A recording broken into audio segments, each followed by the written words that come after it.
भारत और रूस के बीच नजदीकियां और बढ़ सकती हैं जब रूस के राष्ट्रपति व्लादिमीर पुतिन एक वार्षिक शिखर सम्मेलन में हिस्सा लेने के लिए अगले महीने भारत की यात्रा पर आ सकते हैं। माना जा रहा है कि इस दौरान भारत को S-400 air defence missile system के पहले बैच की डिलीवरी भी हो सकती है। इस यात्रा के जरिए दोनों पक्षों के लिए आने वाले दशक में अपने सैन्य तकनीकी सहयोग को रिन्यू करने के लिए मंच तैयार किया जाएगा। पुतिन की भारत यात्रा से पहले मॉस्को में भारत और रूस के रक्षा और विदेश मंत्रियों के बीच 2+2 वार्ता होगी।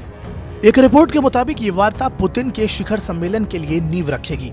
उन्होंने बताया कि S-400 सिस्टम का पहला बैच दिसंबर तक डिलीवर होना है। प्रधानमंत्री नरेंद्र मोदी के साथ वार्षिक शिखर सम्मेलन के लिए दिसंबर के दूसरे सप्ताह में पुतिन के नई दिल्ली में होने की उम्मीद है। दोनों पक्ष 6 दिसंबर को इस मुलाकात के लिए सबसे संभावित तारीख के रूप में देख रहे हैं। आगामी शिखर सम्मेलन में भारत और रूस के 2021 से लेकर 2031 तक के लिए अपनी सैन्य तकनीकी सहयोग व्यवस्था को रिन्यू करने और रक्षा व्यापार और विज्ञान और टेक्नोलॉजी में कई समझौतों पर हस्ताक्षर करने की भी उम्मीद है। शिखर सम्मेलन के दौरान जिन प्रमुख समझौतों पर हस्ताक्षर होने की उम्मीद है उनमें से एक पारस्परिक आदान प्रदान लॉजिस्टिक समझौता भी शामिल है। रेलोस दोनों देशों की सेनाओं को ठिकानों और बंदरगाह पर रसद और सपोर्ट फैसिलिटी पहुंचाने में मदद करेगा। भारत ने रूस के साथ लंबे समय से चले आ रहे रक्षा संबंध के लिए अपनी प्रतिबद्धता को 5 S-400 मिसाइल प्रणालियों की खरीद के साथ बढ़ाया है। इसके तहत $5.4 अरब का समझौता किया गया।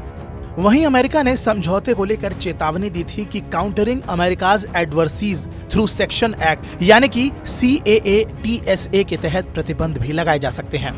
वहीं भारतीय वायुसेना के जवान रूस में S-400 को ऑपरेट करने के लिए कई बार ट्रेनिंग भी ले चुके हैं। भारत और रूस ने अक्टूबर 2018 में समझौते पर हस्ताक्षर किया था। इसके तहत 5 सालों में सभी मिसाइल सिस्टम की डिलीवरी की जानी है। वायुसेना S-400 सिस्टम की पहली इकाई को ऐसे समय में अपने बेड़े में शामिल करेगी जब भारत चीन के साथ लद्दाख में सीमा विवाद में उलझा हुआ है। वहीं चीन ने शिनजियांग में होटन एयरबेस और तिब्बत में निंगची एयरबेस पर 2 S-400 स्क्वाड्रन तैनात किए हैं। एक लद्दाख में तैनात किया गया है तो दूसरा अरुणाचल प्रदेश में। बहरहाल भारत और रूस के बीच होने वाली इस मुलाकात पर आपकी क्या प्रतिक्रिया है, हमें कमेंट सेक्शन में जरूर बताएं। साथ ही देश और दुनिया से जुड़ी तमाम बड़ी खबरों के अपडेट्स के लिए सब्सक्राइब करना न भूलें हमारा डिजिटल प्लेटफॉर्म TV9 भारतवर्ष।